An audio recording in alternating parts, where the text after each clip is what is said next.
Il faut bien comprendre comment cette histoire, des fois, ça marche. Quand Dieu te donne une parole, quand Dieu s'adresse à toi, comment est-ce que ça marche? La Bible dit dans Jacques, allons-y dans le texte, 1, verset 2 à 5, mes frères, regardez comme un sujet de joie complète les diverses épreuves. Soulignez diverses épreuves. Écoutez-moi attentivement. Jamais votre vie ne sera ce qu'elle devra être sans passer le test des épreuves. La foi n'a jamais prédit que les choses seraient faciles. Bien au contraire, elle nous annonce d'office qu'elles seront extrêmement difficiles. Mais c'est pas parce que c'est difficile que c'est impossible.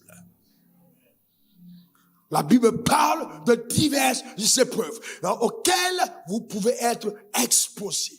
Donc la question est, comment est-ce que je fais face aux épreuves que la foi m'impose? Je n'ai pas dit que la vie m'impose, mais que la foi m'impose. Et certaines de ces épreuves sont des épreuves écrites par la main de Dieu pour toi.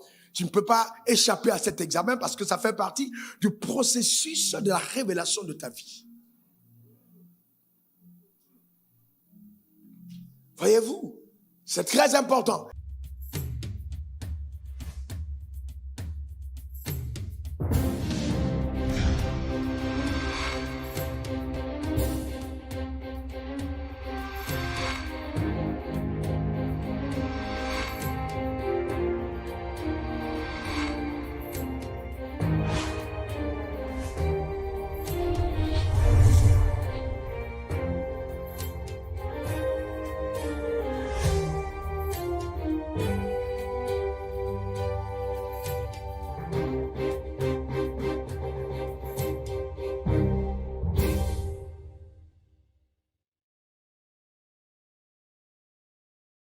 Mets ta main sur ton cœur.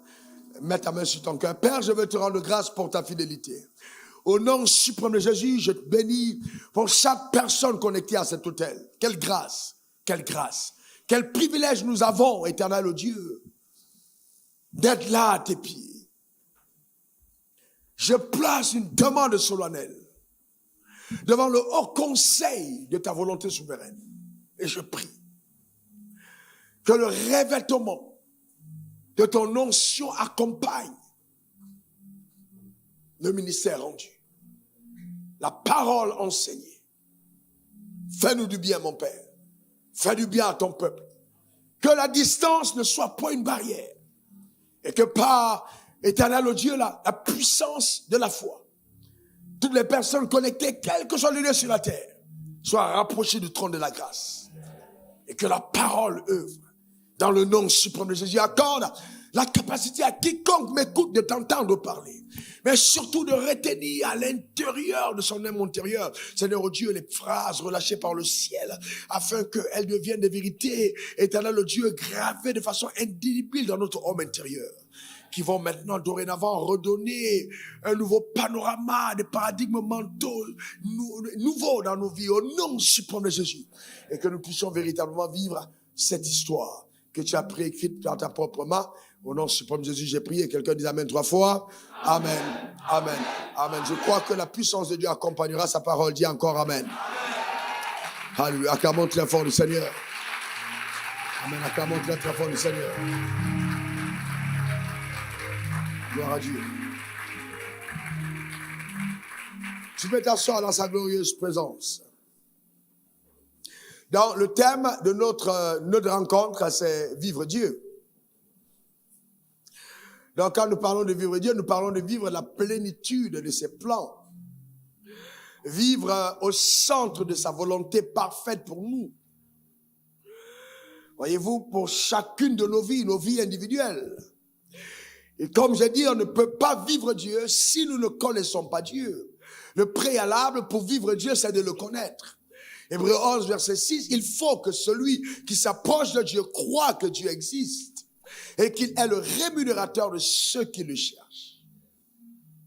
Et donc c'est ça la foi, s'approcher en croyant. Dieu est capable de faire ce qu'il a dit. Et comme on l'a annoncé, il y a donc une différence claire entre l'énoncé de la vérité et les faits qui souvent sont têtus de la réalité. c'est pas parce qu'on est têtu qu'on a raison. Les faits de ta vie peuvent être tellement têtus, mais ils vont capituler. Parce que la vérité a un tel pouvoir que la vérité seule a la capacité d'assujettir la réalité. Donc il est important, comme je l'ai dit depuis le premier jour, de ne pas confondre les deux. La réalité n'est pas la vérité. La réalité n'est pas la vérité. Et nos cinq sens n'ont pas la capacité de nous donner le panorama réel de ce que c'est que la vérité. Il faut aller au-delà des cinq sens. Nous sommes d'abord des êtres spirituels. Les cinq sens sont limités dans le naturel. Et donc pour vivre Dieu, il faut le connaître. Et seule l'attitude de la foi te permettra d'assimiler Dieu, de connaître Dieu, de le vivre véritablement. Sans la foi, c'est impossible.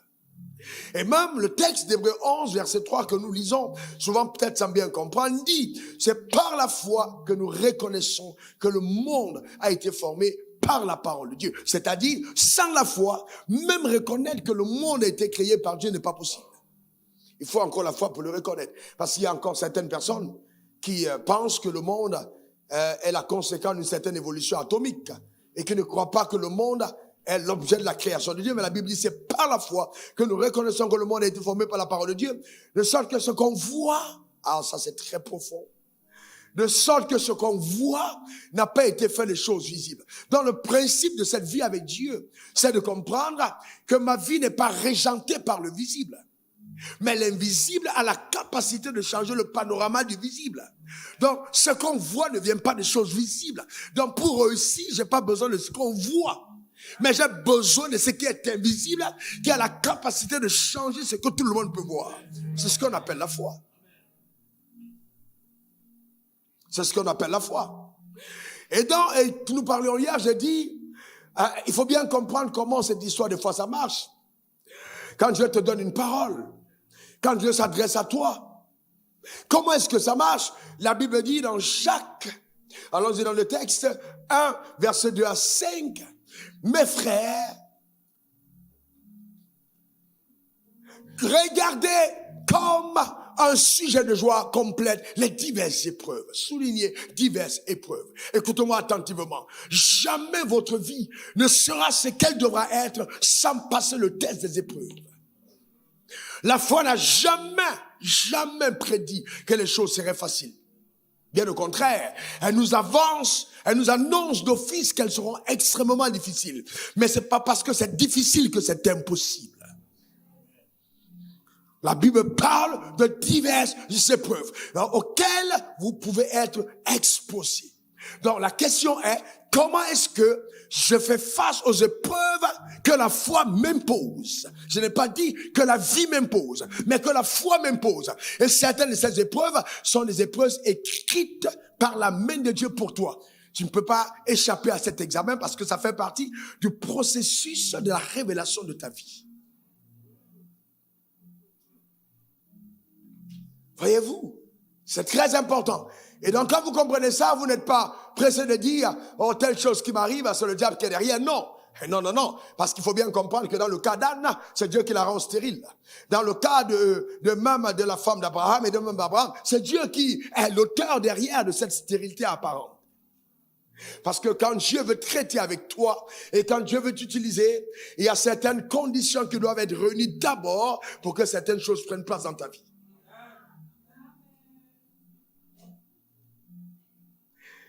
Il dit, sachant que l'épreuve de votre foi produit la patience. Mais il faut que la patience accomplisse parfaitement son œuvre, afin que vous soyez parfaits et accomplis sans faillir en rien. Et il va plus loin, verset 5. Si quelqu'un d'entre vous manque la sagesse, on va aller là-dedans, je crois, dimanche, qu'il la demande à Dieu et qu'il donne à tous simplement et sans reproche, et elle lui sera donnée. Nous comprendrons en fait, quand Dieu parle de sagesse, qu'est-ce qu'il entend par sagesse? Et quel est le but pour lequel il y a une délégation divine de sagesse dans la vie d'un individu? Et pourquoi certaines personnes ne l'ont pas, bien qu'elles demandent? Donc, j'ai dit aussi, c'est un thème de rappel, que pour que nous parlions de foi, il y a 3 facteurs majeurs qui doivent intervenir. Premièrement, le facteur Dieu. Dis après moi Dieu. Encore Dieu. Et là, c'est important parce que quand on parle de foi, Dieu doit en être l'auteur. Hein, Dieu en doit être l'auteur. Bien, c'est très important. Dieu doit être l'auteur. La foi vient de ce qu'on entend, et ce qu'on entend vient de la parole de Christ. Donc derrière, il y a Dieu. Ensuite, il y a la promesse qui est faite. Et, voyez-vous, la promesse. Quand tu dis j'ai la foi en Dieu, quelle promesse Dieu t'a faite? De trois, il y a la personne qui reçoit la promesse. Donc si les trois ne sont pas alignés au même diapason, quelque chose ne marchera pas. Eh bien, la première chose qu'il faut comprendre, c'est que Dieu n'est jamais infaillible. La personne la plus fiable de l'univers, c'est Dieu. Il dit, je ne suis pas un homme pour mentir, ni un fils d'un homme pour me repentir. Ce que j'ai dit, je l'accomplirai, et je l'accomplirai certainement. Dieu est tellement fidèle que quand il te donne une parole, la parole qui relâche sur ta vie a une capacité d'orchestrer certains événements pour favoriser son accomplissement. C'est-à-dire, il te donne la parole va commencer à régenter le monde, va commencer à agir dans le surnaturel pour créer le chemin, pour que cette parole arrive. C'est ce que Dieu est capable de faire. Donc, il est extrêmement fidèle. Extrêmement. Donc, même quand tu ne comprends pas, il faut jamais douter de la fidélité de Dieu. Les hommes ou les femmes de foi qui ont vraiment marché avec Dieu sont ceux qui ont cru en sa fidélité. Dieu est un Dieu fidèle. Alors, nous devons accepter aussi qu'il peut nous arriver de ne pas comprendre tout. Mais c'est pas parce qu'on ne comprend pas qu'on doit douter. Il faut continuer de croire. La patience doit accomplir son œuvre. Donc, il y a la dimension de Dieu. D'accord? Maintenant, il y a la dimension de celui qui reçoit la promesse. Est-ce que je crois en ce que Dieu m'a dit? Quand Dieu te parle, quand Dieu te donne une parole, est-ce que tu crois en ce qu'il t'a dit? Et Dieu est tellement fidèle que quand tu l'as entendu, le temps nous manquerait de parler. Mais je vais toucher un peu. Je vais toucher quand même un peu. Vous voyez, il y a celui qui reçoit la promesse. Donc, il y a toi. Donc, ça veut dire que quand les choses ne vont pas, le premier endroit il faut regarder, c'est moi. Voyez-vous, vous êtes dans une assemblée, les gens percent, les gens évoluent dans leur vie. Vous êtes dans une ville, les gens prospèrent, le ministère s'accomplit, les gens sont heureux, mais vous, ça ne va pas. N'accusez pas le ciel, n'accusez même pas un homme. Mettez-vous d'abord en question. Regardez dans votre vie individuelle, qu'est-ce qui ne va pas pour que ces choses se passent comme elles se passent. Généralement, le problème est du côté de l'homme. Généralement, le problème est du côté de l'homme. Et donc, nous allons parler des choses extrêmement profondes. Et donc, Dieu est tellement fidèle qu'il est capable d'instrumentaliser le diable pour que la parole qu'il t'a donnée arrive. Quand il montre la parole, par exemple, à Joseph, et qu'il montre Joseph, dans cette vision, Joseph qui est en train de gouverner, de régner. Mais dans le plan de Dieu, il doit régner en Égypte. Et Dieu connaît ses frères. Il connaît le cœur de ses frères. Personne ne peut cotiser pour envoyer Joseph en Égypte. La preuve, ils veulent le tuer. Donc, personne ne peut cotiser. Dieu connaissant le cœur de ses frères, va instrumentaliser le cœur mauvais des frères pour que Joseph se retrouve gratuitement en Égypte. Eux, ils pensent qu'ils l'ont vendu, alors que pour Dieu, ils lui ont payé le transport gratuitement. Et Joseph ne serait jamais entré dans la maison de Potiphar s'il n'était pas vendu comme esclave. Ses dons et ses talents n'auraient été jamais révélés. Alors qu'est-ce qu'il va faire? Dieu va faire que Joseph soit acheté par Potiphar. Ça, c'est une instrumentalisation de Dieu pour que les choses arrivent. Mais dans cette attitude, Joseph a une seule chose, et c'est ça ce qu'on va parler. Il est important que Joseph ne perde pas le panorama de sa vie. Comment est-ce que je sais que Joseph n'a pas perdu ses rêves? C'est la femme de Potiphar qui tombe amoureux de Joseph. Vous savez, il y a des choses en un homme qui ne sont perceptibles que par les femmes. C'est pour ça qu'il faut faire très attention. Quand une mère commence à regarder un enfant et commence à aimer particulièrement un enfant, il faut faire attention. Cet enfant doit avoir quelque chose de particulier. Il y a des choses que les femmes voient dans les hommes. Souvent, elles le voient tellement bien qu'elles sont les premiers instruments pour détruire ça dans l'homme. Parce qu'elles ne savent pas décrypter ce qu'elles ont vu. Et comme leur spiritualité n'est pas élevée, elles veulent juste en même temps détruire l'étoile en mangeant la personne.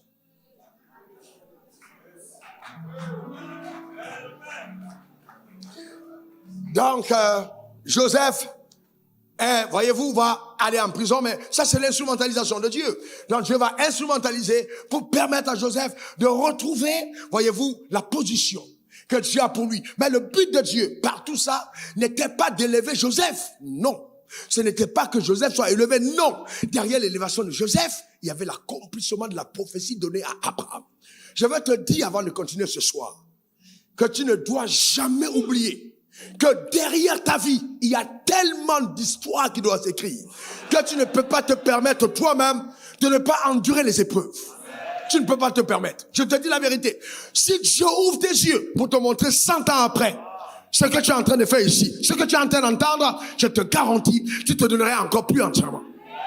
Il y a tellement de vies qui dépendent. Joseph pense que c'est une affaire attachée à sa vie, mais il ne sait pas que c'est une prophétie annoncée qui est en train de le localiser pour s'accomplir. Donc tout ce qui arrive, c'est parce que Dieu a dit à son père, tes descendants seront captifs en Égypte pendant 400 ans. Et pour qu'ils arrivent là-bas, il faut que le Joseph soit élevé en Égypte. Je lève ma main vers le ciel.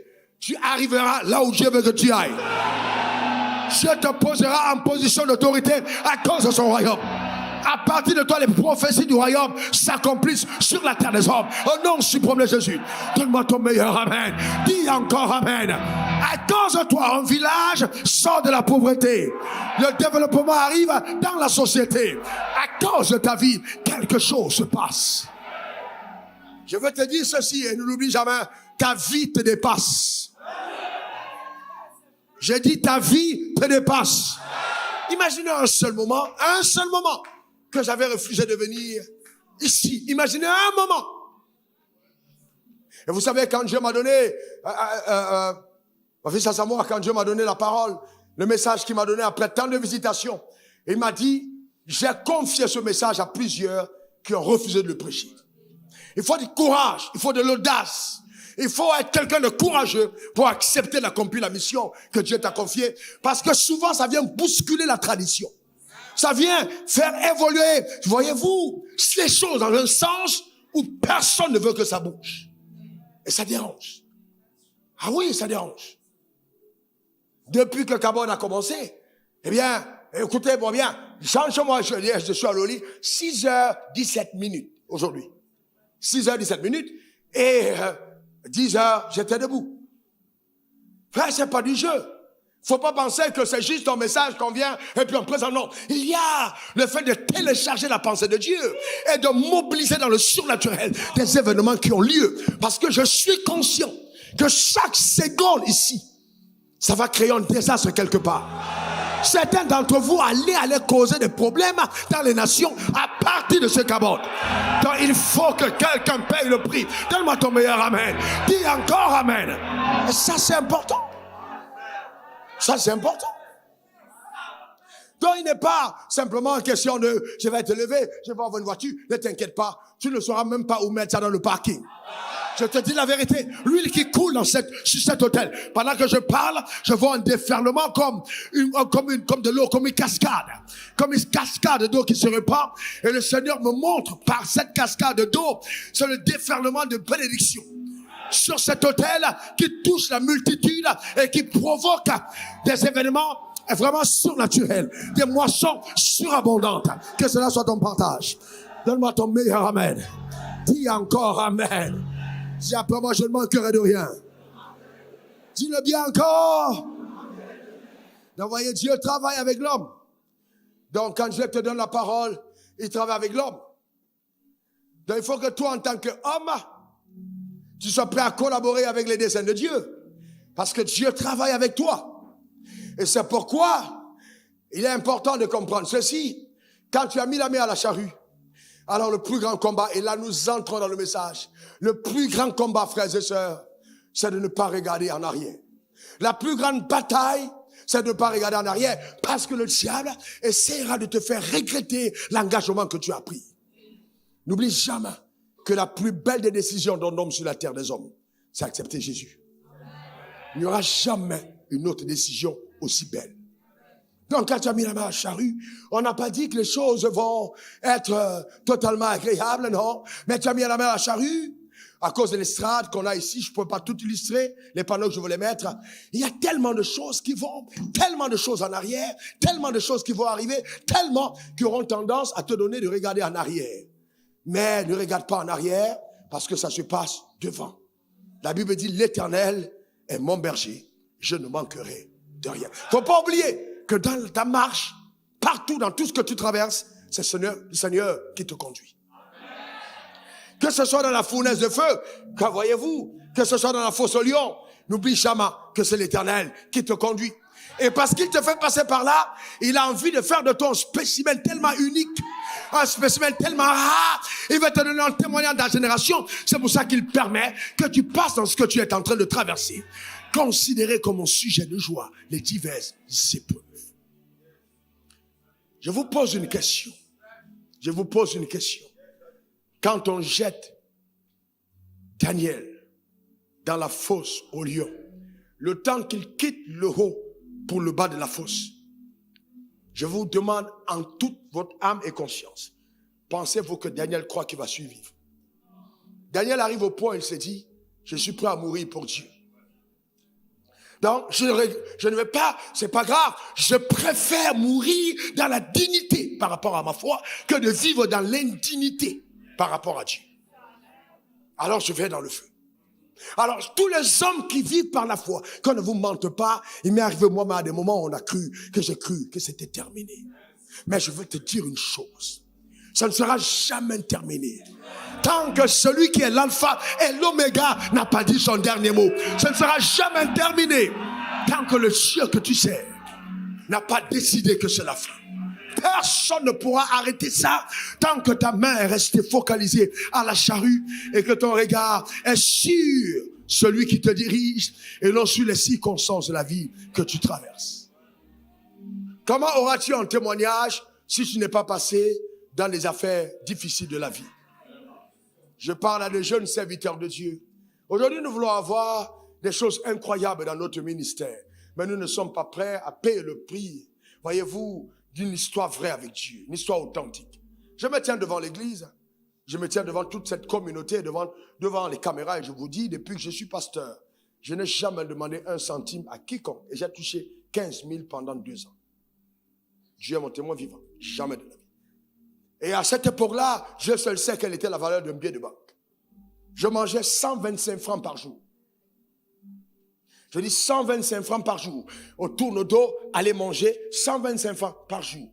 Ce que je vous dis est authentique. Il y a des jours où il n'y avait pas ces 125 francs. C'était pas un problème. C'était pas un problème et personne ne me voyait me présenter à l'école biblique avec un visage serré parce que Dieu n'a pas pourvu. Non! Vous savez, vous devez comprendre une chose. Dieu va aller dans les profondeurs de ton cœur pour aller chercher à l'intérieur exactement quelles sont tes motivations. J'ai jamais été absent à mon lieu d'étude et de prière parce qu'il y a un homme distingué chez qui je dois aller faire une veillée de prière. Non, frères et sœurs, jamais de la vie. Vous devez comprendre que les épreuves de la vie font partie du processus.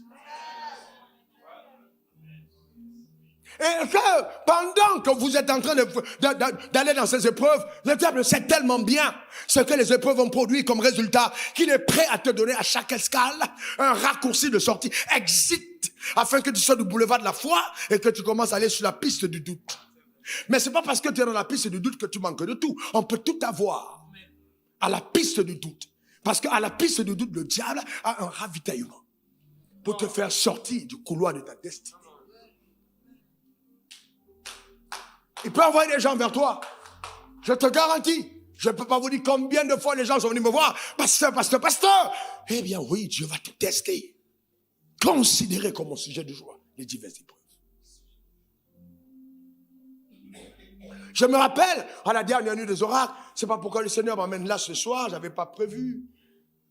Et moi-même, j'ai fait un effort pour contenir mes émotions. Je me rappelle à cette première nuit des oracles, je ne sais pas après combien d'années de prière, de cette vision que Dieu m'a montrée, quand la voisine de face me voit et me dit, pasteur, elle m'accompagne avec sa fille de maison à un programme au Fumuyapo. Et je prêche à cette époque avec le pasteur de Moro, le prophète. À cette époque-là, je prêche sur la puissance de la résurrection. Quand j'ouvre la bouche, la gloire de Dieu descend dans la salle.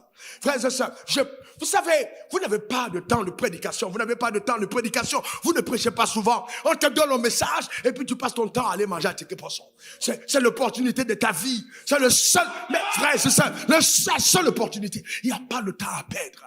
Aujourd'hui, je prêche jeudi, dimanche, mercredi, tout ça. Mais imaginez, qu'est-ce que j'aurais pu faire si je n'étais pas préparé? Vous pensez que, frères et sœurs, vous avez des gens de vos villages qui sont pasteurs. Vous avez vos gens de village, vous avez vos oncles qui sont pasteurs. Pourquoi vous avez laissé vos oncles pour être assis ici? C'est parce que je n'irai à gauche? Non. C'est parce que je porte quelque chose qui fait que tu peux rester chez toi.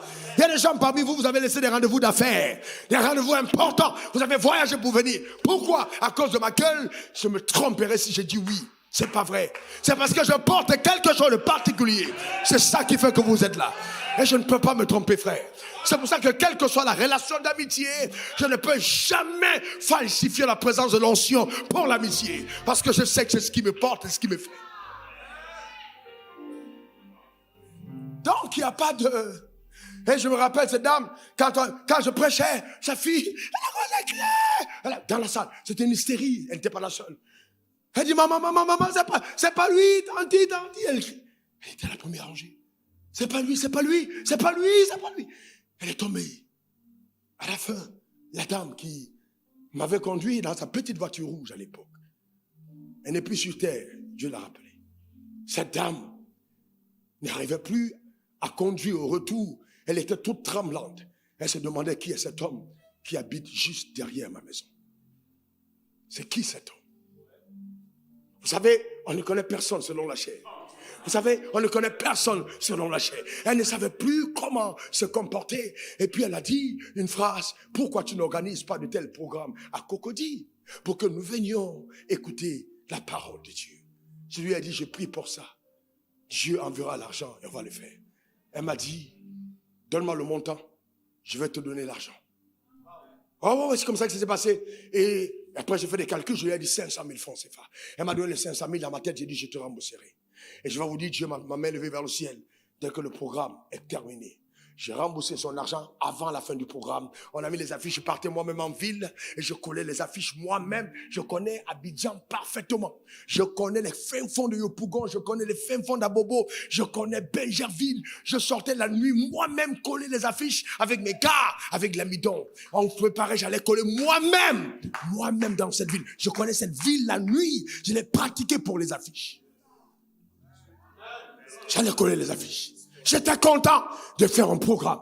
Quand j'ai terminé le programme, j'en vais. La première chose, j'ai terminé. On s'est dit, on reste tout le monde. Quand on a terminé le programme, il me restait 160 francs.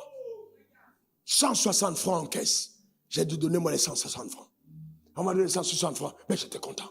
J'étais content. C'était à l'hôtel communal. J'étais content. Et j'ai été venu la première nuit des oracles. J'étais heureux. Mais je ne comprenais pas ce que Dieu faisait. On m'aurait dit que ce que je vis aujourd'hui allait arriver. J'allais dire que c'est faux. Mais j'étais béni. J'étais heureux. Et j'avais été béni jusqu'à 8 heures du matin. On était là. Et je suis descendu là à Las Palmas. J'ai pris les pas pour rentrer chez moi à pied. Et je chantais le matin. J'avais fait toute une nuit de prière. Et je chantais, j'étais content. Le premier nuit des oracles venait de se terminer. Et dans mon cœur, je disais, Seigneur, comme tu as commencé, tu vas achever. Vous savez quoi? Quand Dieu commence, il achève. Quand Dieu commence, il achève. Je lève ma main pour dire, quelles que soient les preuves, quand Dieu commence, il achève. J'irai jusqu'au bout. Dis après moi, j'irai jusqu'au bout. Ah non, dis-le bien encore. Jusqu'au bout, frère, jusqu'au bout. Parce que ce Dieu est bon. Jusqu'au bout. L'épreuve de votre foi. Alors Dieu m'a testé à ce programme, révérend Denis, pour voir ce que je ferais de l'argent. J'ai payé les affiches qui avaient été faites à crédit. Père son âme, il est allé au ciel aujourd'hui. Cet imprimeur qui m'a aimé et qui était la première personne qui m'a exposé à l'intérieur d'une limousine Mercedes. Et quand je vois ma vie aujourd'hui, il a servi de précurseur. Il m'a porté dans sa voiture. Je vais vous parler des choses aujourd'hui. Je vous dis la vérité, vous n'allez pas dormir. Ce n'est pas moi qui parle. Dieu a décidé de t'amener dans l'autre palier. Et donc, raccourcir le témoignage en rang 2, quand j'ai terminé ce programme, une autre femme, qui était amie à Tanti Elisabeth, qui m'a donné le premier costume de ma vie, 3 pièces que j'ai porté. Isabelle, plutôt, Tanti Isabelle, premier costume de ma vie, m'a invité prêcher dans une autre église. Une église morte, comme on dit. Et quand j'ai terminé le programme, l'église sont réunis, ils ont pris toutes les offrandes, ils m'ont donné, c'était à peu près 400 000. Et le Seigneur, quand il m'a donné cette offrande, il m'a dit, voilà le salaire que je te donne pour les nuits des oracles. Et j'ai pris l'argent. Et j'étais content. Une autre fois, tandis qu'on prépare le programme, je prêche dans une église. Je dis, Dieu, je n'ai pas d'argent. J'ai déménagé à l'époque. Je suis maintenant dans une autre maison. Je n'ai pas d'argent. Qu'est-ce que je fais? Il m'a dit, vas-y, prêche la parole, mon fils. J'envoie quelqu'un te donner l'argent à la fin du culte. Je vous dis d'avoir confiance en Dieu. Je vous donne ça pourquoi? Pour avoir confiance. Faites du confiance. Je termine le séminaire, mon fils de bien. Je reste là et je veux partir. Le Seigneur me dit, je t'ai dit d'attendre. J'envoie quelqu'un vers toi. J'ai dit au pasteur, il m'a dit, tu ne pars pas? J'ai dit non, j'attends quelqu'un. Authentique histoire. Tout le monde s'en va à l'église. Seul moi et mon porteur d'âme. Il m'a dit, qu'est-ce qu'on fait, pasteur? J'ai dit, on attend quelqu'un. Je vais te dire, considérez comme mon sujet de joie les diverses épreuves. Quelque temps après, j'entends au portail, pam, pam, pam, pam, pam, pam, pam, pam. La personne klaxonne, panique. Vous sentez que la personne est pressée. On ouvre le portail, une voiture gare, une dame descend. Elle dit, révérend mon fond. J'ai dit, c'est vous que Dieu a envoyé? Elle me dit oui. Vous savez, j'étais tellement sûr. Tellement sûr. L'église est partie quand Dieu t'a donné une parole. Jusqu'où es-tu prêt à attendre ce Dieu-là? Jusqu'où? Elle dit, Dieu m'a envoyé. J'ai dit, je sais. Pour accousser le témoignage, j'ai eu le montant de 2 nuits des oracles. En total, les nuits des oracles sont montées à près de 3 millions de francs. Elle a payé 2 nuits des oracles. Et elle m'a redonné encore l'argent en cash. Pour dire, voici pour toi. Voilà comment Dieu fait quand il te donne une parole. Considéré comme un sujet de choix. Alors pourquoi est-ce que Dieu te fait passer par les épreuves? C'est pour travailler dans ton cœur. Parce que je vais te parler de ton cœur. Le cœur qui est la clé. Heureux ceux qui ont le cœur pur, car ils verront Dieu. Pourquoi est-ce que tu veux avoir ce que tu veux avoir? Pourquoi? Un autre jour, un pasteur, j'arrive avec la poche décapotable chez lui, et il s'écrie, dit, hey, Dieu, si Dieu m'a donné ça, je ne dors plus à la maison. Authentique. Mais il s'est lâché, quoi, vous voyez? Il s'est lâché. Bon, que c'est pas grave. Heureusement, c'est devant moi. Personne ne saura jamais qui c'est. Parce que si vous ne protégez pas les gens, vous serez exposés. Alors, et puis je dis pourquoi? Il dit non, je ne dors plus ici. Ma femme ne va plus me voir. Il dit, tu vas aller où? Yamoussoukro, gauche, droite, je tourne.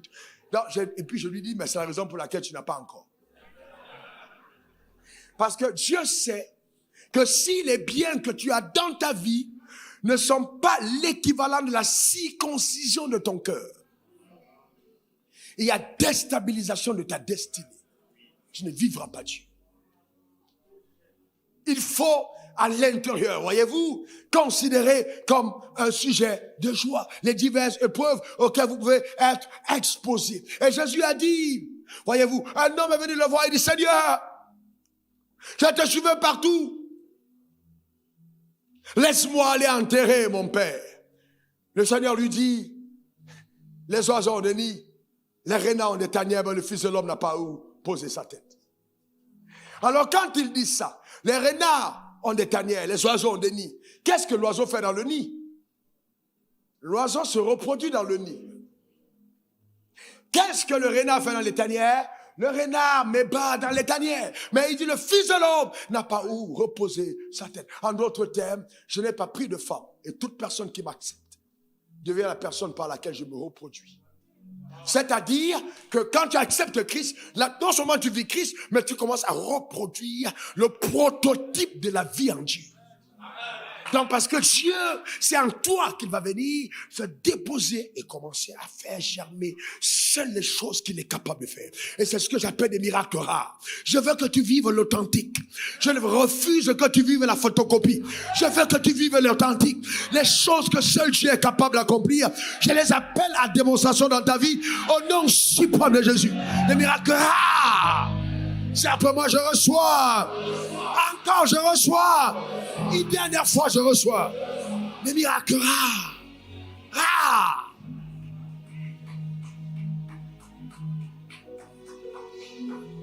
Et c'est après ça qu'il dit, celui qui met la main à la charrue et regarde en arrière n'est pas digne, voyez-vous, du royaume des cieux. Il y a tellement de choses qui peuvent me donner de vouloir regretter. Eh bien, il y a des gens pour qui tu étais directeur de société, Dieu t'appelle à devenir pasteur. Ne pense pas que c'est le lendemain que tu vas avoir le même salaire en tant que directeur de société. Souvent, la maison que tu habiteras sera plus petite. Mais ça ne veut pas dire que Dieu n'est pas à l'œuvre.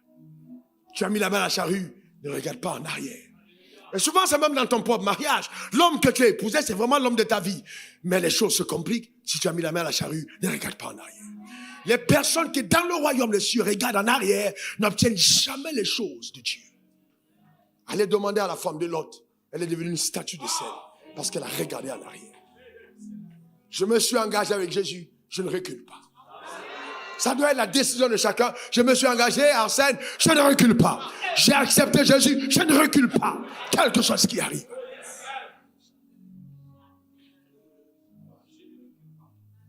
Et vous savez, il y a une partie de l'évangile qu'on n'a pas souvent prêché. Je peux être responsable du fait qu'on ne l'entende pas aussi. C'est qu'il est bien entendu dire qu'il y a des filles qui vont être jetées de la maison à cause de leur foi. Il y a des hommes qui vont être jetés de la maison à cause de leur foi. Il y a des gens qui vont perdre leur travail à cause de leur foi. Il y a des pasteurs qui vont être chassés des villes à cause de leur foi. Ça fait partie de l'évangile. Mais dans tout ça, considérez comme un sujet de joie les diverses épreuves. Les diverses épreuves. C'est pas vrai. Si c'était vraiment Dieu, pourquoi je suis tombé dans la fosse au lion? C'est pas ça qui est le plus important. Est-ce que le lion t'a mangé? C'est ça le plus important. Est-ce que le lion t'a mangé? C'est le plus important. C'est pas ce qu'on m'a jeté. Ah non, comment on nous a jeté dans le feu? Non, on te jette dans le feu, mais est-ce que le feu t'a dévoré? Non. C'est ça le plus important. Non seulement le feu ne t'a pas brûlé, même tes cheveux n'ont pas été brûlés, même l'odeur du feu n'est pas restée sur toi. Et ça, c'est impressionnant. Parce que la protection de Dieu est extrême. Extrême. Si Dieu te laisse être blessé, c'est que ta cicatrice va servir à sa gloire. S'il te laisse être blessé, la cicatrice va servir à sa gloire. C'est ce genre de Dieu que tu sais. J'engage cette parole sur ta vie. Je décrète, déclare et établis dans le nom suprême de Jésus que Dieu t'amène à un autre palier. Donne-moi encore ton meilleur amen. Ok, l'épreuve de la foi produit la patience. Très bien. Vous savez, nous sommes dans le monde surnaturel. Dis pour moi surnaturel. Attache ta ceinture. Ça va être fort. Hein? On est dans le monde quoi? Surnaturel. Quand on demande à quelqu'un, mon jeune homme, patiente, sois patient. Stop. Vous voyez que quand on dit patiente, il fait quoi? Il est arrêté. Mais la patience en Dieu n'est jamais inactive. Le problème, c'est que dans le monde naturel, tu t'arrêtes. Patiente là, non. Mais la patience de Dieu est une patience active. Ce n'est pas une patience inactive. La patience de Dieu, c'est la patience tout en travaillant. Ce n'est pas la patience en priant. Simplement. Mais en faisant ce que Dieu t'a demandé, il te dit attends. Alors ceux qui sont là, oh Seigneur, oh je veux voir ta gloire, oh je veux voir ta gloire, oh Seigneur révèle-toi, oh descends ici, oh Seigneur touche-moi, oh Seigneur touche-moi. Vous savez, et c'est ce qui tue les chrétiens charismatiques évangéliques. Nous sommes tellement dans les stars, dans nos cultes, que quand nous sortons de l'église, on devient improductif. Parce que nous pensons que la vie avec Dieu, c'est dans l'église. Et ça, c'est le dramatique. C'est dramatique. Et ça fait vraiment des évangéliques, les personnes spirituellement bernées. Ouais, c'est vrai, il y a la présence, c'est vrai, il y a la gloire, mais elle ne sert à rien. Construisons une tente et restons ici. Voilà la main, restons ici. Oh, oh Seigneur, allez, papa, oh, touche-nous. Oh, j'ai soif. Oh, aïe, aïe, aïe. Ouais, papa,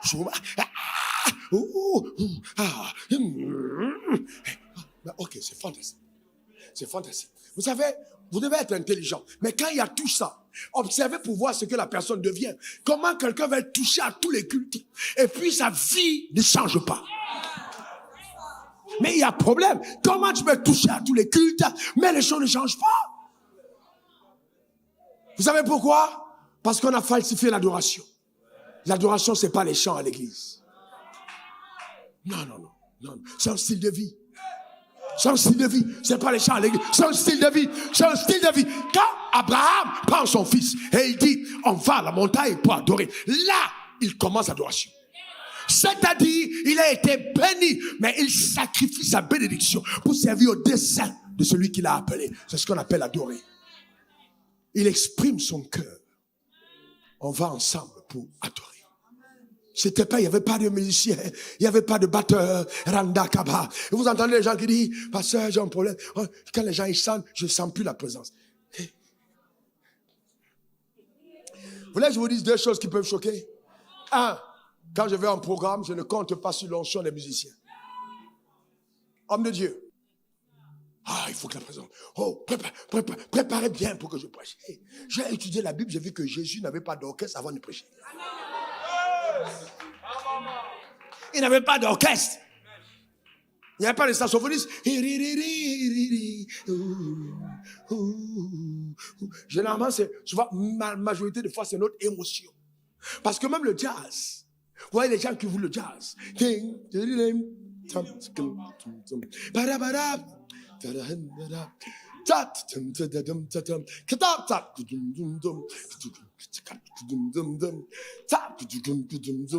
Ouais, mais vous savez, on dit c'est musique spirituelle, les gens sont calmes. C'est pas parce qu'il fait ça que il est en connexion avec Dieu.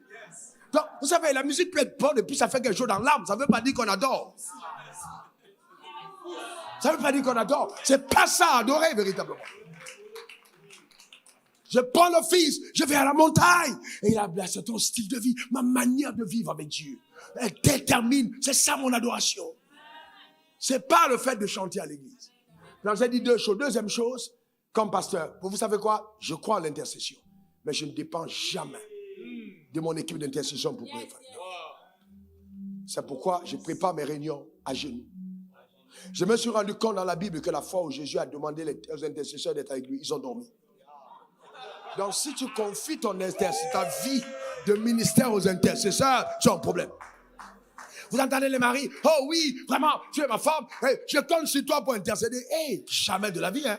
Jamais de la vie. Je ne peux pas laisser mon intercession à ma femme. Jamais. Je dois prier pour elle. Gloire à Dieu pour ses prières. Gloire à Dieu pour les prières de ma mère. Mais ma destinée là, je n'ai pas confiance en elle. Parce que j'ai vu que les intercesseurs, quand tu commences à sentir, disent, n'ouvrez pas la porte. Marie et Marthe ont dit, n'ouvrez plus. Il est déjà parti. Alors c'est elle qui a envoyé appeler. Il faut faire attention.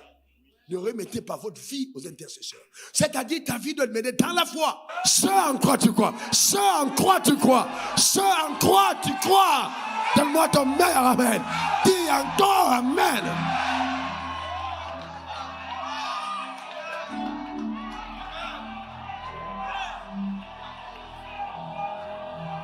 Ce en quoi tu crois. Je lève ma main vers le ciel. Je déclare établi qu'il te sera fait selon ta foi. Je déclare qu'il te sera fait selon ta foi. Personne ne t'arrêtera. Donne-moi ton meilleur amen. Dis encore amen. Quelqu'un dit c'est mon partage. Dis encore c'est ma portion. Dis encore c'est mon héritage. Je ne partirai pas de la terre sans avoir vécu mon histoire. Parce que je crois. Amen.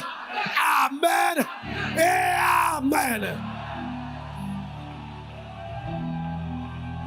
Alléluia. Amen. Assieds-toi un moment. Donc, j'ai dit qu'il est important de le comprendre. Alors, l'épreuve de la foi produit la patience. Et la Bible dit qu'il faut que la patience accomplisse parfaitement son œuvre. Alors, l'œuvre de la patience qu'elle accomplit, c'est quoi? C'est la maturation de la promesse dans le sein de la foi pour que la promesse soit à même d'arriver à manifestation physique. C'est-à-dire que la foi a un sein, comme la femme qui tombe enceinte a un sein dans lequel l'enfant grandit pendant 9 mois. Et c'est quand l'enfant arrive à terme de sa croissance que l'enfant peut pousser. Donc, il y a un processus. Et je vous ai promis depuis avant-hier que je vous parlerai de ce processus. Et je sais que vous l'attendez. Alors, je sais que vous attendez. Je sais. Donc, je sais que vous attendez. Alors, première chose, vous devez comprendre, écoutez-moi bien, pourquoi on parle de foi, alors, faites très attention. La première chose, la foi écoute. Dis après moi, la foi écoute. Encore. Donc, il y a le combat des oreilles. Donc, le diable sait que la foi vient de ce qu'on entend. dans le combat des oreilles. C'est pourquoi, en fait, Satan fait tout pour que tes oreilles n'entendent pas Dieu. Parce que le combat, c'est au niveau des oreilles. Et en fait, le problème que nous avons aujourd'hui, même au niveau de tout ce qu'on a, faux prophètes, ça vient de là. Il y a une prolifération de faux prophètes. Pourquoi Satan le fait? Parce qu'il sait que tant que tu n'as pas écouté Dieu, ta vie est dans la déception. Un espoir différé rend le cœur malade. Imaginons un moment que je vienne, je dise, pasteur, je vois Dieu m'entendre me dire, il y a telle chose pour toi. Et puis, il entend ce que j'ai dit. Et il s'en va, il pousse la parole que j'ai donnée et rien n'arrive. Il peut faire une dépression. Vous entendez dire qu'un pasteur a fait une dépression. Dépression sur quelle parole? Tu as vécu ta vie sur la base de qui t'a dit quoi? La foi vient de ce qu'on entend vient de la parole de Christ. Mais qui t'a parlé? Combien de personnes dans nos églises sont séduites par les voix étrangères?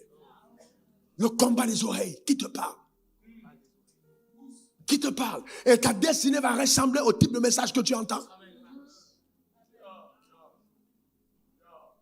C'est pas, on a imposé les mains. Non. En fait, Dieu peut t'imposer les mains lui-même et tu échoues. Adam était béni par qui? Dieu. Qui a béni Adam? Dieu. Adam a réussi? Non. Quel était le problème d'Adam? Combat des oreilles. Adam échoue à cause combat des oreilles. Celui qui a accès à tes oreilles peut ruiner ta destinée. Le combat des oreilles. Et c'est pour ça que vous allez vous rendre compte que les maris qui sont déchus par leur femme sont ceux qui ont fait confiance à 100% des paroles de la femme. Les paroles de la femme sont tellement belles qu'il faut savoir filtrer ce qui est divin et ce qui est humain et ce qui est diabolique. Il faut savoir filtrer.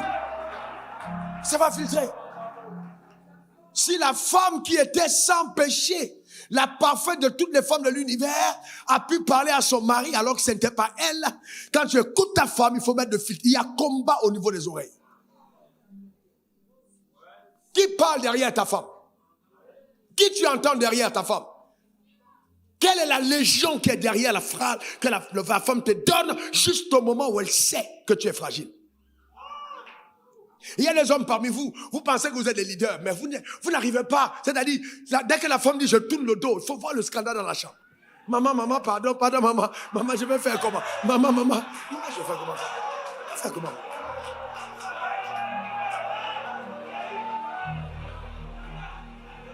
Vous savez, quand on dit que l'homme ne vit pas de pain seulement, le pain seulement là, c'est aussi ce pain-là. Ce pain-là, c'est pas ça seulement que l'homme vit. Ah, mais est-ce que quelqu'un, c'est pas ce pain-là aussi, c'est ça, frère.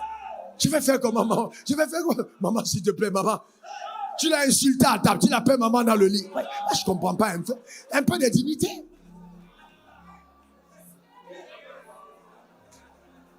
Vous savez qu'un homme qui ne peut pas canaliser son énergie sexuelle n'est pas destiné au règne.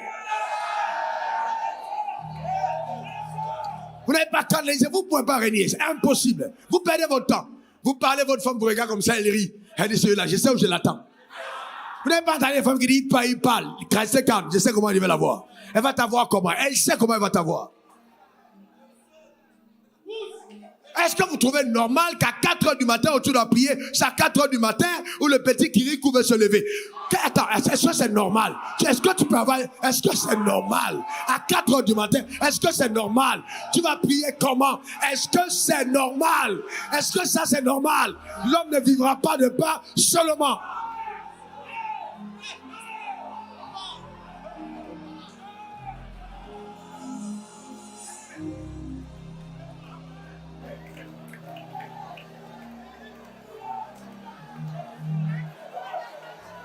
Autant qu'ils sont, vous savez, vous devez, le règne là, c'est quelque chose, la foi c'est quelque chose. Vous savez quoi? C'est quelque chose. Tu sais t'aider et puis tu dors. Demandez à ma femme, hein. Et ouais, c'est arrivé, hein. Je tourne le dos, je dis, madame, bonne nuit. Moi aussi, je tourne le dos. Non, vous savez, il faut devenir homme, dis homme. Et encore homme. Ah ouais. Tu tournes le dos, je tourne le dos. Hein. Bonne nuit, ma chérie. Calme-toi.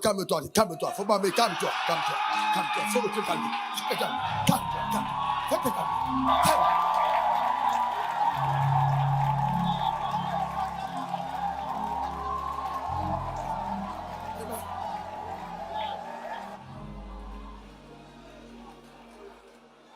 Et c'est pour ça que le parler en langue est bon. À des moments comme ça, Hindo, Brando, Akala, Kochita, Hayao, Rokota, Bahaya, Satoma, Nakata, Eyakata, Eyobusa.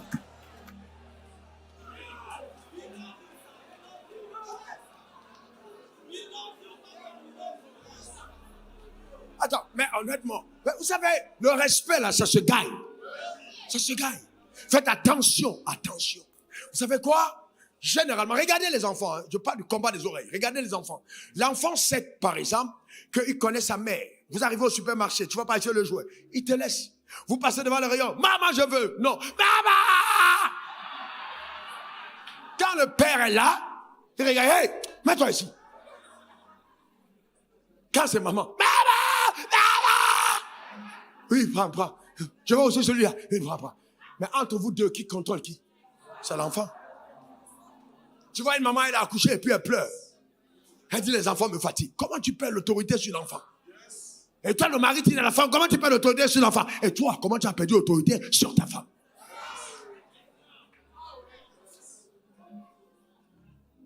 Est-ce que vous comprenez? Donc, nous parlons de la dimension de la vie par la foi, qui englobe tout cet aspect de vie. C'est très important, frère. Donc faites attention à vos oreilles. La Bible dit, dans Marc 4, verset 24, il a dit encore, prenez garde à ce que vous entendez. Prenez garde à ce que vous entendez. On vous mesurera avec la mesure dont vous vous serez servi. On y ajoutera pour vous. Prenez garde à ce que vous entendez. Comment je traite avec mes oreilles? Comment je fais avec mes oreilles? C'est le premier palier. Je prends garde à comment j'entends. Qui m'a parlé? J'ai beaucoup de bonnes idées, mais est-ce que Dieu est derrière? Oh, telle chose marche, mais est-ce que Dieu a voulu que je le fasse? Si les hommes d'affaires, les chefs d'entreprise avaient pris le temps d'écouter Dieu, je vous garantis que les choses iraient plus vite. Vous devez sentir les choses dans l'esprit. Soit vous débattez dans une ville alors que ce n'est pas la vôtre. Vous êtes en train de lutter sur un territoire qui n'est pas le vôtre. Parce que Dieu, vous n'écoutez pas la voix de Dieu. Avant d'arriver ici en Côte d'Ivoire, frère, on m'a proposé le Mali, on m'a proposé le Burkina. On m'a dit, il y a voiture, il y a maison de service. Je suis parti aux États-Unis, on m'a proposé nationalité, on m'a proposé voiture, maison pour rester dans le ministère. J'ai dit, Dieu a dit Côte d'Ivoire, prenez garde à ce que vous entendez. Le diable sait que la seule façon de te déstabiliser, c'est de te faire entendre quelque chose et l'attribuer à Dieu. Quand tu as attribué une parole à Dieu, c'est fini. Beaucoup de femmes sont tombées dans ce piège lors du mariage. Beaucoup d'hommes ont des problèmes de faillite à cause de ça. Parce qu'au départ, tu as confondu cette foi. Alors, écoutez-moi bien, vous voulez que ce soit plus profond? Qu'est-ce qui donne à ton oreille d'entendre Dieu quand c'est le diable? Parce qu'en fait, la sonorité de la voix de l'oreille provient des inclinaisons du cœur.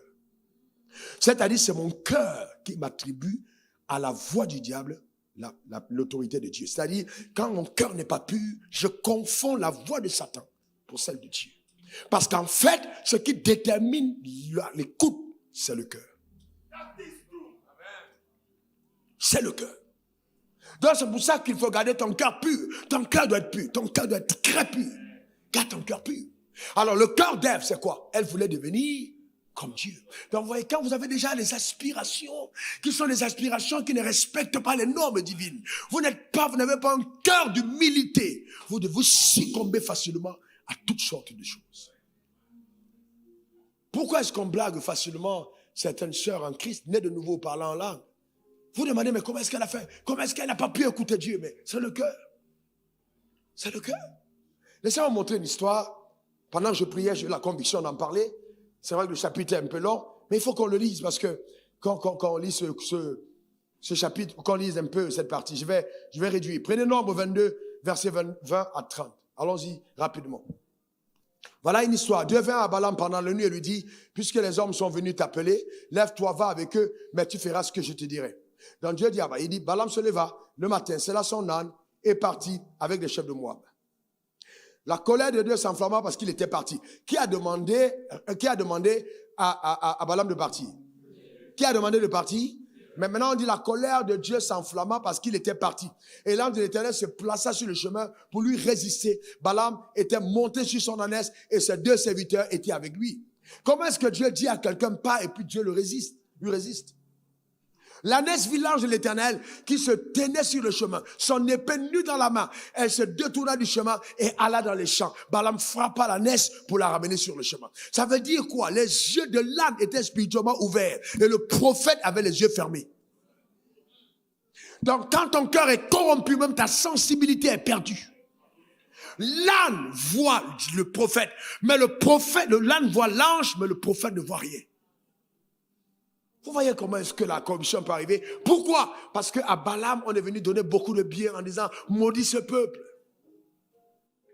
Maudis ce peuple. Fais attention à ton cœur. Mets ta main sur ton cœur et dis, je sanctifie mon cœur. Encore s'il te plaît. Je déclare et établis que je ne céderai pas les territoires de mon cœur à Satan. Déclare-le encore. Encore. Alléluia.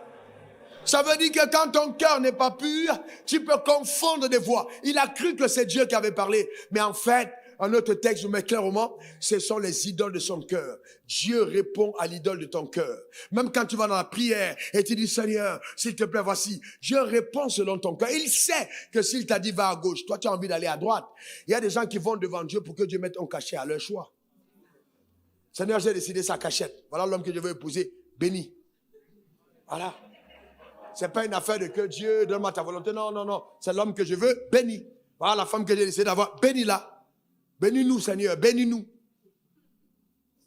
Vous comprenez ce que je veux dire? À partir du moment où ton cœur est dans cette inclinaison, reste assis, mon fils. À partir de ce moment, c'est terminé. Tu ne veux plus entendre Dieu. Donc, c'est l'inclinaison du cœur. Donc, c'est pourquoi il faut faire attention à son cœur. Il ne faut jamais corrompre son cœur. Jamais de la vie. Vous savez pourquoi est-ce que, par exemple, je ne veux pas prendre les personnes d'alliance des gens, souvent en privé? Imaginez que vous êtes dans une église et que vous avez une femme qui vient tous les mois et qu'elle dépose 15 millions à l'église. Et vous, pasteur, vous savez qu'elle vous donne 15 millions tous les mois. Et puis 2 semaines après, elle n'est pas à l'église. Quand vous prêchez, votre cœur commence à faire mal. Vous dites, où sont mes 15 millions? Parce qu'elle apporte 15 millions à la vision. Quand vous vouliez ou pas, les provisionnaires dans votre ministère attirent votre attention.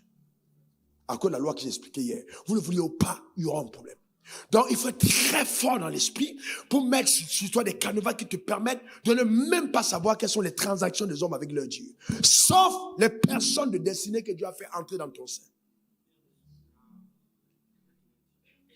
Sinon, après, il y a problème. Le diable va tout faire pour te sortir du regard de Dieu, pour regarder aux hommes. Et il a dit, maudit quiconque se confie en l'homme. Donc Satan fera entrer des gens dans ta vie pour te détourner de Dieu afin que tu sois maudit par Dieu. Il n'y a rien qui fait mal à Dieu comme la confiance aux hommes. Ah non, il n'y a rien de tel. Je dis la vérité, il n'y a rien de tel. Rien de tel. Et que je prie de tout mon cœur que ça ne t'arrive pas. Faut jamais. Enfin, il y a des gens avec qui tu as une bonne relation, des personnes. Très bien, oui, mais il faut regarder à Dieu. Et chaque fois que quelque chose arrive par quelqu'un, vois Dieu par lui et bénis le Seigneur qui a touché son cœur. Parce que demain, s'il n'est pas là, le même Dieu touchera quelqu'un d'autre pour faire venir cela dans ta vie. Et donc, c'est pourquoi, si même quelqu'un est mort et que la personne te faisait du bien, Dieu n'est pas mort. Dieu n'est pas mort.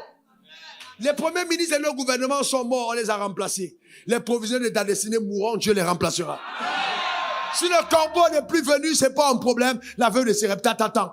C'est ça Dieu. La provision de Dieu n'est jamais statique. Jamais statique. Si le corbeau ne vient plus, c'est pas grave.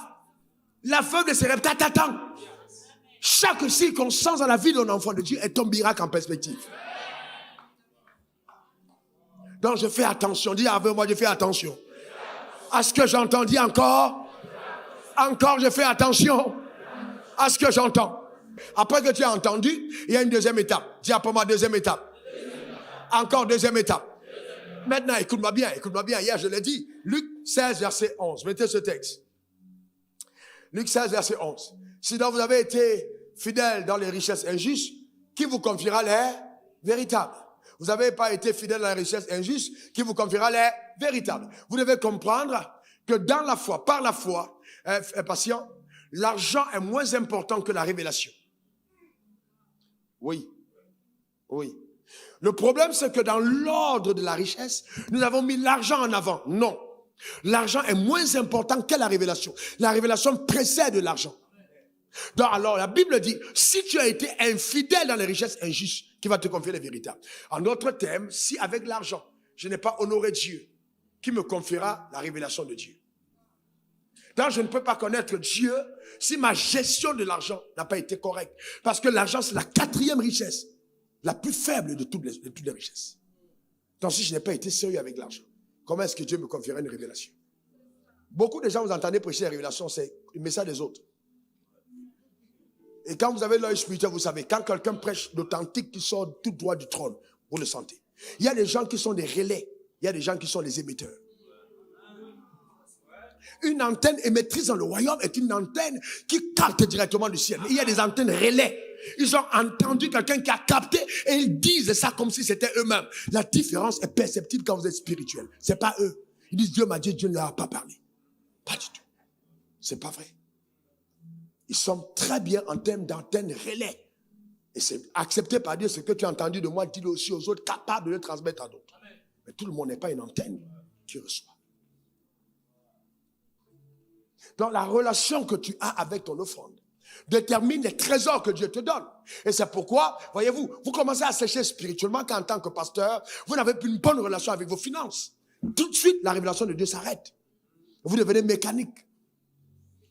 Vous prêchez, vous êtes fatigué. Alors que nous, on est fatigué quand on prêche, on reçoit la force. Voilà la différence. Alors, tu es fatigué physiquement, mais dès que tu te lèves, la force vient. Mais toi, tu as la force, mais dès que tu te lèves pour prêcher, tu te fatigues. Parce qu'en fait, tu es disqualifié pour le règne spirituel. Parce qu'avec les richesses injustes, tu n'as pas été fidèle. Et Dieu dit, tu n'as pas droit en autre palier. Qu'est-ce qui a donné à Abraham de voir Jésus? C'était Isaac. Donc, voyez-vous, il faut faire attention. Dis après moi mon offrande. Pourquoi? Parce que l'offrande sanctifie le cœur. L'offrande sanctifie le cœur. Donc, une fois que le cœur est sanctifié, la sensibilité à la voix de l'esprit. Vous êtes sensible au Saint-Esprit à cause de votre capacité à céder devant l'autel, votre cœur. Et là, vous entrez dans la deuxième phase de l'épreuve de la foi. Une fois que la foi entend, la foi voit. Dis après moi, voir. Encore voir. Donc, si ce que je n'arrive pas à voir, ce que j'ai entendu, je n'aurai jamais ce que j'ai entendu. Et là, peut-être qu'il faut qu'on continue demain parce que c'est trop profond. Parce que si je n'ai pas vu ce que j'entends, je ne peux jamais posséder ce que j'ai entendu. Il faille que ce que j'entends, je puisse voir. Si je n'ai pas vu ce que j'ai entendu, je ne peux pas posséder ce que j'ai entendu. Dans la deuxième phase, ce que je dois voir. Alors, rapidement, mais je reviens dessus demain. Dieu parle à Abraham et lui dit, je te bénirai. Après Abraham a un souci. Il dit, Abraham, viens Abraham. Viens, il dit, Genèse 13, verset 13 jusqu'à 15. Il dit, Abraham, mettez le texte, le pays que tu vois, je te donnerai. Marche. Regarde, Abraham. Genèse 13, 13, mettez le texte. Ouais, le pays que tu vois, je te le donnerai. Continue au verset 14. Et il dit, lève les yeux et dis-le où tu es, regarde. Vers le nord, le midi, l'orient et l'occident. Reviens, Abraham, continue de marcher. Continuons. Verset 15. Car tout le pays que tu vois, je le donnerai à toi et à ta postérité pour toujours. Il dit quoi? Le pays que tu vois. Au départ, vous avez rendu compte, il dit, quand il a promis à Abraham, il a parlé, mais Abraham n'arrivait pas à voir. Il dit, Abraham, maintenant parcours le pays que tu vois, je te le donne. En d'autres termes, Abraham ne peut pas posséder ce qu'il n'a pas vu. Donc la possession d'Abraham n'est pas déterminée par Dieu, mais est déterminée par la vue d'Abraham. Le pays que tu vois. La capacité de voir. Il dit parcours le pays. Mais imaginons qu'au lieu de parcourir tout le pays, Abraham s'arrête là. Et puis Abraham ne traverse pas de ce côté. Mais Abraham va avoir tout le pays qu'il a parcouru et ce qu'il a vu. Ce qu'il n'a pas vu ne lui sera pas donné. C'est un principe spirituel. Dieu ne me donne pas ce que je ne vois pas. C'est tellement vrai que ça marche même pour les animaux. C'est la technique avec laquelle Jacob a prospéré chez Laban. Il a amené les animaux à l'eau. Les animaux commençaient à boire dans l'eau avec les branches pelées. Et quand les branches étaient pelées, les animaux entraient en chaleur et se reproduisaient. en fonction de ce qu'il voyait dans l'auge. En d'autres termes, la détermination. En fait, ce que tu vois est déterminé par là où tu bois. C'est pourquoi la parole de l'autel a joué un rôle fondamental sur ton avenir. Fondamental. Parce que ce que tu n'as pas vu, jamais tu ne vas posséder. Quel que soit ce que tu es spirituellement. C'est une loi. Donc, la foi, l'épreuve de la foi, c'est que Dieu t'amène dans le processus de la maturation. Maintenant, Abraham parcourt le pays. Regarde, il dit, verset 16, regardez, verset 16, on est en train de chuter. Je rendrai ta postérité comme la poussière de la terre, en sorte que si quelqu'un peut la compter, ouais, la poussière de la terre, ta postérité sera aussi comptée. Alors quand il dit ça à Abraham, vous pensez qu'il dit à quoi Abraham fait quoi? Il dit à Abraham, regarde la poussière du sol, telle sera ta postérité. Ça s'appelle la loi de la visualisation. Donc je regarde la poussière et je dois être à même de voir chaque grain de poussière comme mon enfant que Dieu me promet.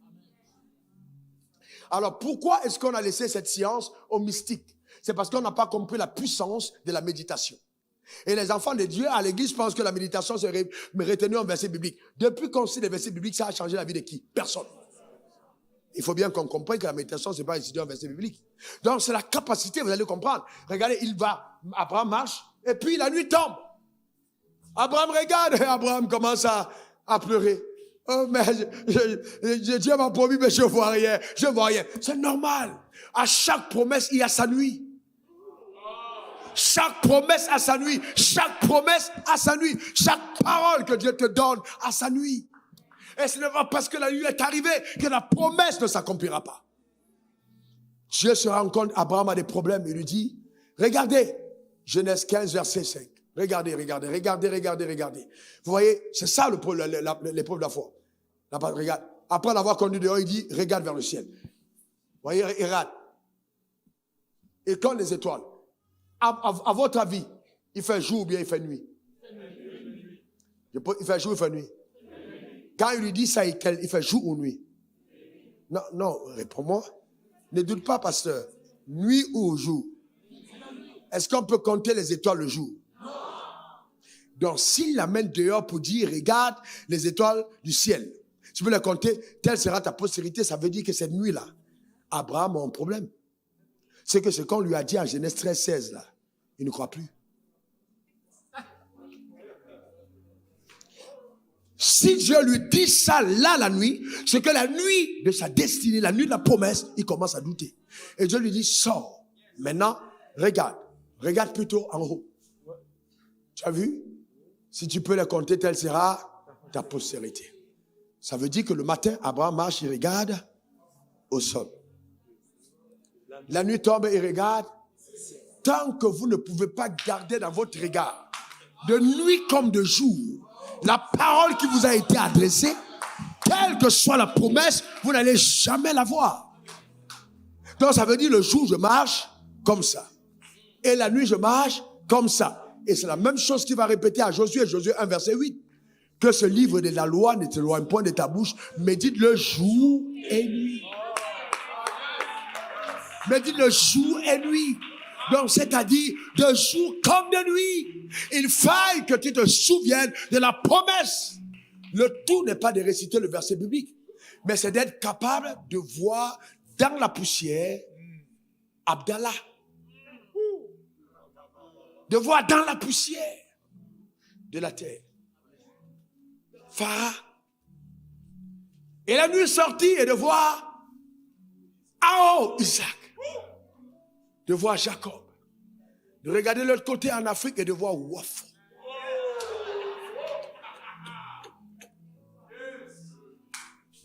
C'est pourquoi je n'ai aucun problème avec les gens qui ne croient pas à l'élévation. On a deux types de postérité. Ne luttez jamais pour ça. Il y a la postérité poussiéreuse, celle sur laquelle on marche. Abraham a montré les deux. À l'église, il y a deux types de personnes. Il y a poussière et il y a étoile.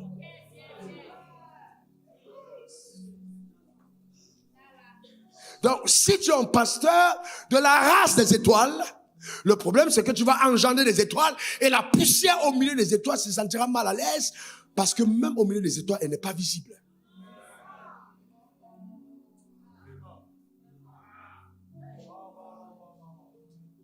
Donc il n'y a pas de combat. C'est pas il faille que tu crois vraiment ce en quoi je crois. Mais quelle est ta race? Quelle est ta race spirituelle? Quelle est ta race? Pierre a été comme Jésus. Josué a été comme Moïse. Quelle est ta race? Tout dépend. Marie enceinte est partie vers Élisabeth. Pas par une autre femme. Mais quelle est ta race? Est-ce que vous avez le même type d'appel, le même type de grâce? Est-ce que vous jouez le même rôle? Car il ne faut pas oublier que même le méchant a été fait pour le jour du malheur. Il y a des gens qui sont faits pour être crucifiés avec Jésus à la croix. Un qui est fait pour ne pas l'accepter, l'un qui est fait pour accepter. Ah frère, quelle est ta race? Quelle est ta race? C'est ça le vrai problème. Vous comprenez ce que je suis en train de dire? Donc, il est important de faire attention. Donc, si mon cœur peut corrompre mes oreilles et que mes oreilles peuvent corrompre mon regard, je fais attention. Car ce que je vois vient de ce que j'entends. Et ce que j'entends est influencé par ce en quoi je crois. Donc, quand je veux partir à l'hôpital, on parle de ORL. Où est le docteur, Wanda? ORL. Voyez-vous, on parle de quoi? ORL. Mais dans la foi, ce n'est pas ORL. Non. C-O-Y.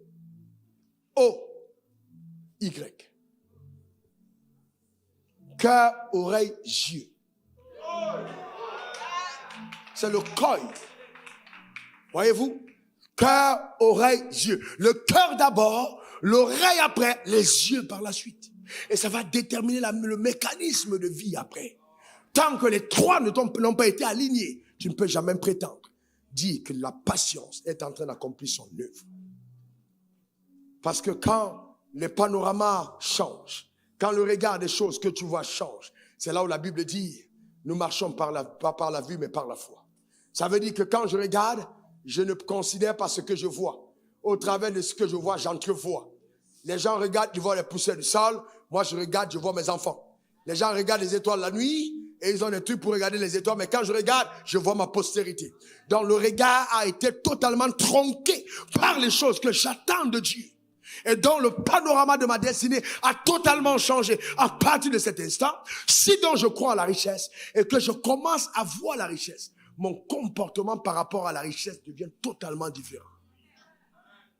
Parce qu'en fait, vous devez comprendre que l'homme est un esprit et dans l'esprit, il y a ce qu'on appelle l'imagerie. Peut-être qu'il faut qu'on continue ça demain. Il y a l'imagerie. L'esprit a la capacité de concevoir. On ne tombe pas enceinte seulement dans le corps. L'esprit est plus fertile que le corps. Même quand le corps arrête de lâcher les ovules, l'esprit a une capacité de fertilité qui donne au corps de concevoir même quand les ovules se sont arrêtés. C'est ce qui est arrivé chez Sarah. Un homme spirituel transcende les bornes physiques. Parce que l'esprit domine le corps. Quand à partir de ce moment, je peux tomber enceinte sans avoir une ovule qui a été relâchée. Il y a quelqu'un ici à l'église, je prêchais, et puis, azospermie, il n'y a pas de sperme. Il y en a de spermatozoïdes. Il n'y en a pas du tout. Je presse, sa femme court, elle prend le verre, elle boit, elle dit, je reçois mon bébé, j'ai dit, prends-le. Les mois d'après, elle est enceinte. Le même sperme, le même tout. Mais qu'est-ce qui s'est passé? Le règne spirituel précède. Quand tu captes dans l'esprit, le physique ne peut plus, n'a plus de possibilité. Donc vous comprenez ce que je veux dire? Donc je ne peux pas croire que c'est mon travail qui me rend riche. Non, c'est ce que je vois à l'intérieur de moi. Et c'est pourquoi, quand je réussis à voir certaines choses dans l'esprit, les choses commencent à arriver tout autour de moi. Pourquoi? Parce que les anges eux-mêmes obéissent à la loi de ton esprit qui, à un certain niveau, a atteint certains seuils de croissance. Et donc, quand tu ouvres la bouche et que tu parles, ils obéissent parce que dans le règne spirituel, c'est une réalité, une vérité. Donc, c'est cette dimension à laquelle il faut aller. Dis-moi encore ton meilleur amen. Donc, c'est pas venir à l'église, on a chanté, on a dansé, ah, je suis en gueule, alléluia, la chorale, amen, amen, on saute, on danse, non. Mais pour que ta vie change, il faut que tu décides d'aller à l'école de la foi. Et être un étudiant studieux. Et je vais vous dire, vous qui êtes des grands cas de société, vous avez des collègues qui font dans les sciences mystiques. Vous savez quoi? Là-bas, on ne rigole pas. Ils ont des livres, ils apprennent des choses. Ils font des leçons. Ils font des devoirs. On les amène à apprendre à méditer. Souvent, certains d'entre eux, on les apprend à faire des choses incroyables dans les aspects de l'esprit. Mais si on n'éduque pas notre esprit à certaines choses, on ne va pas aller loin. La méditation, ce n'est pas réciter le verset biblique. mais c'est la capacité de donner au verset biblique une image mentale perceptible. C'est-à-dire, je prends le verset, que le pauvre dit, je suis riche, je m'arrête, et que je commence à me voir riche. Quand je me vois riche, comment je me vois? Vous savez, vous pouvez ne pas être beau, et vous voir beau, et vous finissez par devenir beau. Sérieusement. Parce que dans le règne spirituel, vous avez la capacité de changer de forme. C'est comme ça qu'une femme à côté de son mari commence à prendre l'image de son mari, et ils finissent par se ressembler. On dit non, c'est pourquoi le frottement peut créer une transformation physique. Donc si je frotte ma tête avec la Bible, je frotte ma tête avec Dieu, forcé, en certain moment, je commence à ressembler à Dieu. Je dégage quelque chose de réel. Pourquoi? Parce que mon esprit est en parfaite fusion avec le Saint-Esprit. Je vais prier pour tes oreilles. Je crois qu'il y a un combat au niveau de tes oreilles. Est-ce que tu m'autorises à prier pour tes oreilles? Je vais te donner un conseil. Ne regarde pas le temps. On est à Cabot. Je vais te donner un conseil. Ne regarde pas à Cabot et ne pars pas sans la dernière prière. Eh bien, quelqu'un m'a dit, ah, pasteur, j'ai dormi tard. J'ai quelques heures de sommeil. Il faut que des jours comme ça arrivent. Ou peut-être il y a même une seule heure ou deux de sommeil la nuit. C'est pas toutes les semaines. Il y a des semaines sacrificielles. Parce que la semaine est fatidique. Ta destinée en dépend. Tu dois passer à un autre niveau. C'est pas un culte du soir. C'est Cabot. Donne-moi ton meilleur amen. Lève-toi vers le ciel. Lève-toi maintenant vers le ciel. Lève ta main vers le ciel. Lève ta main. Commence à rendre grâce à Dieu. Commence à parler au ciel. Commence à parler à Dieu. Commence à parler à Dieu. J'ose croire que la parole fait du bien à ton âme. Lève ta main vers le ciel. Commence à parler à ton Père. Parle à ton Père de tout ton cœur. Parle à ton Père. Élève ta voix. Élève ta voix. Élève ta voix. Élève ta voix. Élève ta voix. Parle à Dieu. Parle à Dieu. Parle à Dieu. Élève ta voix. Élève ta voix. Élève ta voix. Dans le nom suprême de Jésus, élève ta voix. Élève ta voix. Parle à ton Créateur ce soir. Élève ta voix. Élève ta voix. Élève ta voix. Élève ta voix. Élève ta voix. Élève ta voix. Élève ta voix. Élève ta voix. Élève ta voix. Vers le trône de la grâce. Remercie le Seigneur pour la parole. Remercie le Seigneur pour la parole que tu as entendue. Rends grâce à Dieu, rends grâce à Dieu. Rababo sakatabre de robabo chatari baba.